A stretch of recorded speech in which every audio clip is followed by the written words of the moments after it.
হয়েছিল, 12,000 ভোটে লিড হয়েছিল। তো সেটাকে এমনিতে লোকসভায় আমরা 26,000 ভোটে জিতেছি, 25,000 ভোটে জিতেছি। এমন সম্মানজনক ভাবে জিতা উচিত আছে। রেজাল্টে কি হয়, 1 ভোটে জিতলো 1 হবে, 1 লাখ ভোটে জিতলো সে রেজাল্টে কি, সার্টিফিকেট একই পাবে, চেয়ার তো একই পাবে। কিন্তু আমরা যে খাটছি, তোমরা এই যে খাটছো, রোদে গরমে ধরো ঘুরে বেড়াচ্ছ, হ্যান করছো ত্যান করছো, রেজাল্ট পাওয়ার পর তো 0 হয়ে গেল। তোমার বুথ থেকে হয়তো কম ভোট পেলে, ফলটা জিতলো কিন্তু রেজাল্টও কম হইলো। তাতে নিজে আমি মাধ্যমিক পরীক্ষা দিয়েছি, আমি যদি 30 নম্বর পেয়ে যেটা নাম্বার দরকার আছে, সেই 30 নম্বর পেয়ে পাস করলাম। পাস তো আমি করলাম, কিন্তু আমাকে যে সে সম্মান দিতে আসে সবাই আসে, বিডিও অফিস থেকে জানায়, পঞ্চায়েত থেকে জানায়, বা পাড়া প্রতিবেশীর যারা সিনিয়র লোক আছে তারা বলে দেখে ছেলেটা কত ভালো রেজাল্ট করেছে। তো সেই ধরনের রেজাল্ট আমাদেরও দরকার আছে সালামপুর ব্লকে। আমার মানে আস্থা আছে, ভরসা আছে সমস্ত কর্মীদের উপর, সমস্ত নেতৃত্ব যারা আছে, আর যারা পঞ্চায়েত প্রধান আছে। আমি আগের কর্মী মিটিংটাতে আমাদের বলেছিলাম যে দেখো, পার্টি এখন চাইছে যে যারা ভালো কাজ করবে তাদেরকে দায়িত্ব দেওয়া হবে।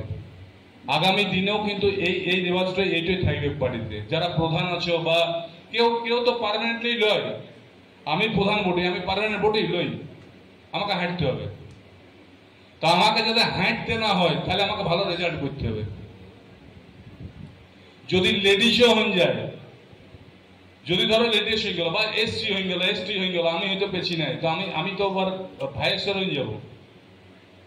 বা আগামী দিনে হয়তো আমি পঞ্চায়েত সমিতিতে যদি ভালো পোস্ট থাকলে পঞ্চায়েত সমিতিতে আমি যেতে পারবো। পার্টি এটা তো দেখবে, যেমন সব জায়গাতে বলছি, উত্তরামপুর জিতপুর কিন্তু ভালো রেজাল্ট করছে, আরো ভালো রেজাল্ট করতে হবে।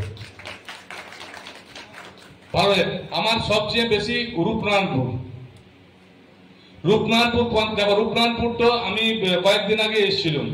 এখন অনেকে আমাকে বলছে, এই রূপনারায়ণপুরের মানুষই বলছে দাদা রূপনারায়ণপুরটা এত সুন্দর হয়ে গিয়েছে, 2011 আগে এত সুন্দর ছিল না, এবং রূপনারায়ণপুরকে সবাই শহর বলছে, আসানসোলের চেয়েও ভালো হয়ে গিয়েছে।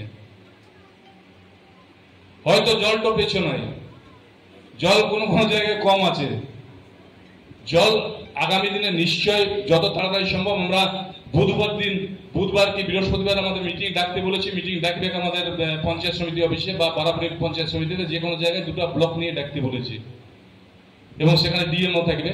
তো আমাদের জলের জন্য আমরা নিশ্চয়, সরকার লাইন মানে বিভিন্ন প্রকল্প করে জল দেওয়ার চেষ্টা করছে। তা সত্ত্বেও রূপনারায়ণপুরে যা এত সুন্দর হয়েছে, রূপনারায়ণপুরের রেজাল্টটা আরো ভালো হওয়া উচিত আছে। এবং রূপনারায়ণপুরের রেজাল্টটা খারাপ হয়ে যাচ্ছে আমার তোমার জন্য। আমরা যারা নেতৃত্ব দিচ্ছি, আমরা যারা পাড়াতে থাকছি, আমরা হয়তো কন্ট্যাক্ট ঠিক মতন মানুষের সাথে করতে পারছি না, বা হয়তো 2-1জনকে হয়তো দাদাগিরি মারছি নিজের পাড়াতে, কোনো কারণ কিছু বটে। নাহলে রূপনারায়ণপুরের মানুষ কিন্তু মানে যেভাবে সমর্থন করে আরো বেশিভাবে সমর্থন করতে। তাই যারা রূপনারায়ণপুরকে দেখছো, আমি অলরেডি ভোলাকে আরমানদাকে বলেছি যে এখানে যত ফ্ল্যাট গুলো আছে, সব ফ্ল্যাটের যারা মানে আছে মানুষ আছে, তাদের সাথে আমরা বসবো। এবং ওই প্রোগ্রামটা আমি 1 মাস আগে বলেছিলাম, দুর্গাপূজার টাইমে আমি বলেছিলাম করার জন্য।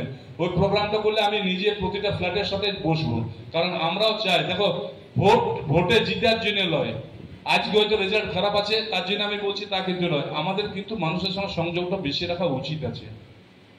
আমি মিটিং বা মিছিল করি, হয়তো রূপনারায়ণপুর রোডে হেঁটে যাই, বা হয়তো কোথাও প্রোগ্রাম হচ্ছে, ফিতা কাটলাম, বিরিয়ানি চলে গেলাম, ওখানে 10টা লোকের সঙ্গে দেখা হইলো। বা অনেক জায়গায় দেখেছি আমাদের কর্মীরা বলতে যে দাদা আপনাকে ওইখানে যেহেতু ঢুকতে হবে নাই, ওখানে আমরা দেখিয়ে দেবো। তো আমাদেরও উচিত আছে মানুষের কাছে যাওয়া, মানে ফ্ল্যাটে যদি যে বসি মানুষের সাথে কথা বলে নিশ্চিত হবে। দেখো যা অসুবিধা আছে, আমরা 100% না হলেও কিছুটা তো হেল্প করতে পারবো। আমরা ভালো মানে হাসি মুখে মানুষের সাথে কথাটা তো বলতে পারবো। কাজটা তো বড় জিনিস নয়। আমি সব জায়গাতে বলেছি, ঈশ্বর আমাকে সন্তুষ্ট রাখতে পারেনি, মানে ঈশ্বর আমি ঈশ্বরের কাছে যার কাছে হাত জোড় করলে আমি পাবো, তো সে যা দিচ্ছে তারপর আমি সন্তুষ্ট নই। আমার বাবা মা যে জন্ম দিচ্ছে, মানে যে জীবন্ত ভগবান বটে পৃথিবীতে। আমরা দুর্গা পূজা করি, যা পূজা করি, মূর্তি পূজা করছি, ধ্যান পূজা করছি ঠিক আছে, কিন্তু আসল ভগবান হচ্ছে সবার বাবা মারা, যারা আমাকে নিয়ে এসেছে পৃথিবীতে, জন্ম দিয়েছে যে। তো আমার বাবা মা আমাকে সন্তুষ্ট রাখতে পারে না, তো আমি বা অন্যান্য নেতৃত্বরা কোথা কি কে কি ভোটে যে আমরা ভোট দিতে পারবো, তবু আমাদেরকে মানুষের কাছে যেতে হবে।